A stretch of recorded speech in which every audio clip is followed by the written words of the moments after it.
Hey YouTube, as you can see here, I am looking at the roof of a P3 Volvo.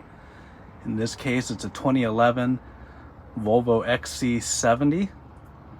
And what we were doing here was chasing down all of its leaks. It had many leaks, all of which have been resolved by now, but just wanted to do a quick video to show you where the sunroof drains are on this vehicle.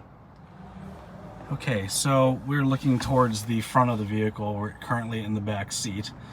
Never mind all this green masking tape. I just use that to wire or to secure the wiring out of my way so I can make this video. So we're looking at the driver's side back corner of the sunroof tray here. And you can see here is a drain hose.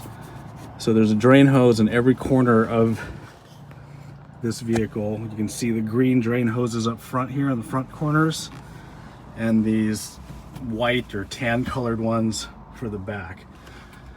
So you want to make sure that these hoses are connected. In the case of this vehicle, we had a drain hose in the front and a drain hose in the back that had gotten disconnected somehow. So we went ahead and placed them back in. They're just push fit into some hose nipples here. And as you can see, for the rear seat, or the rear drains I should say, they kind of come down along the C-pillar and kind of behind the seat. So we'll go on the driver's side here since I still have panels off. You can see that the drain hose goes here behind the curtain airbag, down the C-pillar, kind of behind the seat bracket, and back down here towards the door opening, and exits right here in the bottom corner here. So when water is draining out of there, it actually drains from the other side of the inner fender well here, and that's where the hose drains out on the rear of the sunroof. So we have kind of a similar story here. Another, hose that supposed to be press fit into the hose nipple here, going down the A-pillar, and I can't really get access to where it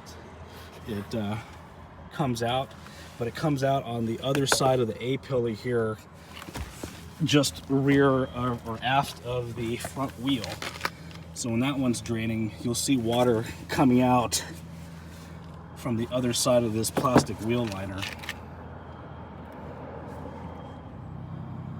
So I thought that information would be helpful for somebody, just to get an idea of what they might be up against trying to diagnose a sunroof leak. And this is what a P3 looks like without the headliner in.